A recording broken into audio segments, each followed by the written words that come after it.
Welcome back to another line editing video! In this video, we are going to be looking at interiority, or like descriptions that the character is making of themselves, or like how they're interpreting things to do with them, mostly. So it's very interior. My first one was all about description, so you can go watch that here. And let's dive right into it. So here is our first example. Meanwhile, I was sweating in the stuffy air with a disintegrating bun and rumpled shirt. There's nothing too bad with that. One thing that bothers me is the alliteration. I know that they're supposed to be good, but I seem to do them all the time without thinking, and I think there's too much of it in my story. So that is one thing that's wrong with this. It's not actually wrong, it's just wrong for my book. And then, we have sweating in the stuffy air, disintegrating bun, rumpled shirt. Like, those are pretty good details, but this is how I changed it. Meanwhile, I was dripping in the humid air. My bun was disintegrating, my shirt rumpling, and I would have killed for a breath mint. The power just went off.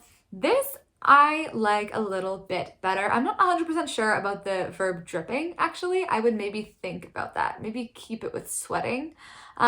But I just wanted it to feel a little bit more visual, a little bit more active, because she is standing somewhere waiting for someone to come get her, and there's only so much you can do. So I'm trying to create action a little bit. It also describes her state a little bit better, like the breath mint. You immediately get a sense. She just got off a plane. You get a sense of what she was, and she would be worried about that too. She would worry about her, how her breath is after the plane. So this is very much to the character, and we have more movement, which I like just because the character is standing still. There is something to be said about the was dripping. You could say, meanwhile, I dripped in the humid air. That is probably the wrong verb. Or my bun disintegrated, my shirt rumpled, but for some reason, I like the was here because it's doing it over time, not in an exact moment. You're not dripped, and it's not it didn't rumple right away. It was rumpling. That's technically passive, I guess, but I like it here. So there you go. Here is example number 2. I was going to be in an unfamiliar place doing the strangest, scariest thing I've ever done in my life, and I wouldn't even have my own clothes. This character, she's still at the airport and they lost her luggage, this poor girl, and she's upset about it. But here, there's nothing, again, super wrong with this sentence, but it is not very specific. So let's see version 2. Now, not only had I cheated, lied, agreed to a massive crime, and scammed my way to Venice, but now I didn't even have my clothes. And any bad situation is made worse when you don't have your own underwear. So I like that better for a few reasons. Instead of being so the reader knows what she's doing, right? They're not coming into this the way you are of what strange, scary thing.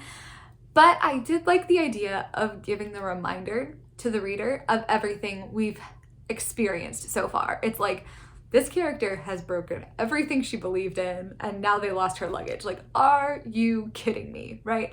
And just saying strangest, scariest is a lot less powerful than being specific. That's important, the specifics of cheated, lied, agreed to a massive crime, scammed my way to Venice.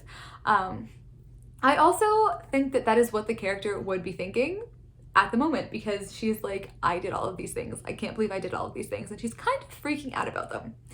And then and any bad situation is made worse. That's Cece Lyra. I took her writing on a line level class, loved it. None of these examples are from there at all, but you should, it's not available online. If she does it again, you should take it. I recommend. She calls these pause pebbles, things that make you stop and be it's like a truism. Honestly, you don't have to agree with it.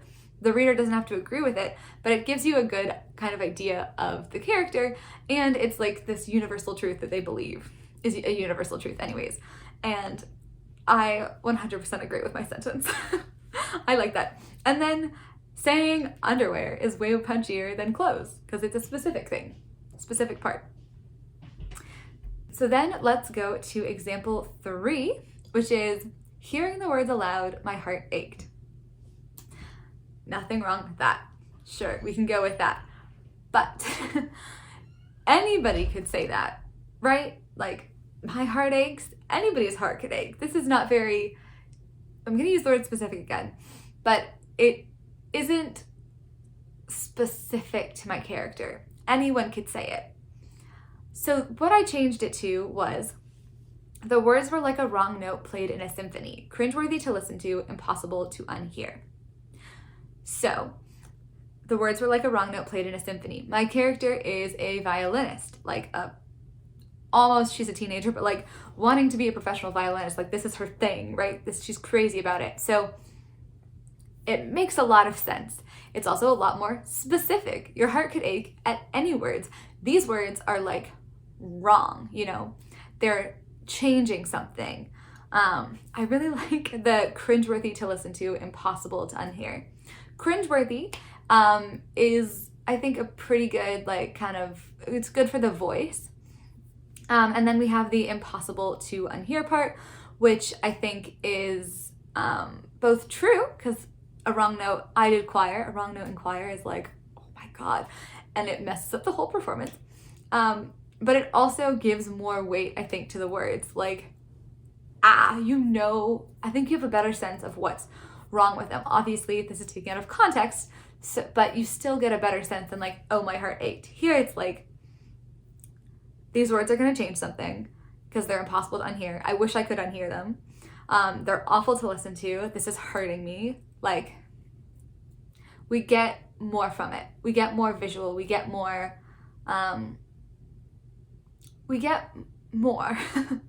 don't know what else to say. It's just more. And it's specific to the character, and it's what she would actually think. And, maybe other musicians could think something like this, but this is very much a Lena, my character. This is very much her thoughts. And so this is how, that's really a rewrite to put it in the character's voice, rather than have it just in like a generic voice. All of this really is that, just rewriting it to really put it in the character's voice and really write it from where the character is here and now, because it's first person, right? So it's really getting into her headspace and being like, what would she be thinking at this point in this situation, and narrowing in on that. So thank you so much for watching. Let me know, do you think that these were better, worse, indifferent? I would love to hear your thoughts about it. And any tips you have for line editing, any of your favorite line editing resources, anything like that, please throw them in the comments. I think it would help everyone in the community on editing their own work. So thank you so much for watching, and I will see you next time.